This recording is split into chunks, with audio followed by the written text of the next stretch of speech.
In today's world, global peace and unity have become pervasive. However, it is crucial to question this peace and unity's true meaning and ultimate goal. What does this peace and unity mean? What is the end goal when all people come together and live in a world with peace and unity?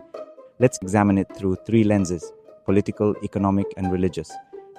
There is a focus on political peace and unity, emphasizing an end to military activity because of the risks of loss of life and property. There is also a focus on economic peace and unity, characterized by a strong convergence of economies worldwide to end economic uncertainty. And lastly, the convergence of religion is marked by the need for diversity, pluralism, and peaceful coexistence among people with different religious beliefs and practices.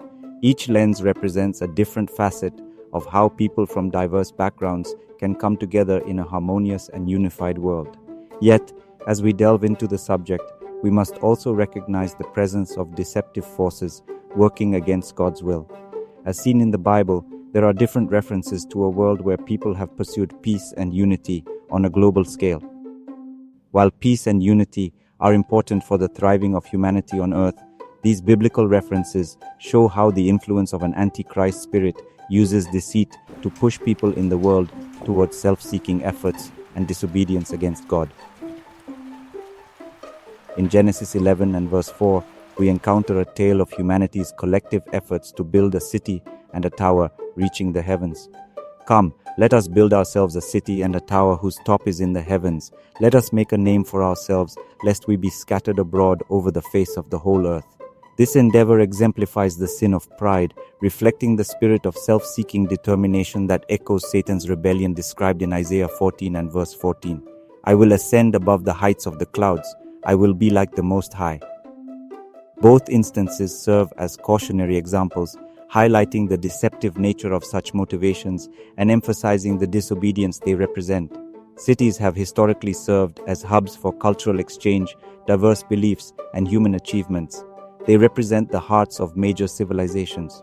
As such, great civilizations are known for the cities they built and the great kings, leaders, and other elements representing their achievements.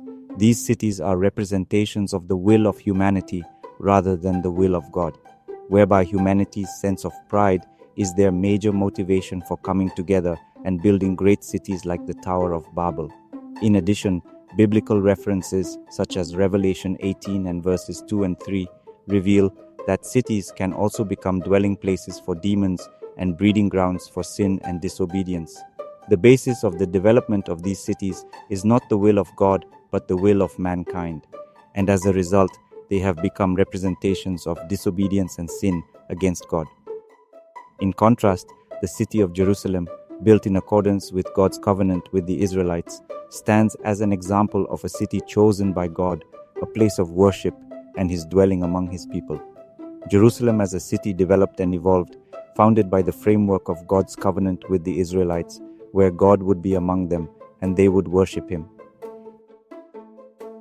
It is evident that the convergence of economies is the most pronounced element, but the whisper of the need for a centralized system of power and the unification of religions around the world is already prevalent. The Abrahamic Accords are an example of this direction, where the title insinuates that religion is a core factor of why the nations are coming together, despite the emphasis of the Accords being political and economic motivations. Throughout history, there has been an ongoing push for global unity, akin to the days of the Tower of Babel. The book of Revelation foretells the rise of the Antichrist, who embodies a fusion of political, economic, and religious powers. This centralized authority represents the epitome of disobedience against God, as it consolidates control over these crucial aspects of human existence.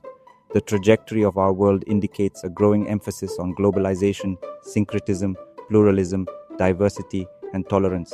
While the pursuit of peace and unity is commendable, it must align with God's will. As Christians, we must navigate the complexities of peace and unity with a clear understanding of God's truth. While the world may advocate for a self-centered pursuit of unity, we must remain steadfast in seeking God's will and resisting the enemy's deception. True peace can only be found through a faithful and obedient relationship with God. May we pray for discernment, walk in His wisdom, and use our authority in Christ to overcome the strongholds of darkness and embrace the genuine peace that comes from aligning our lives with God's divine plan.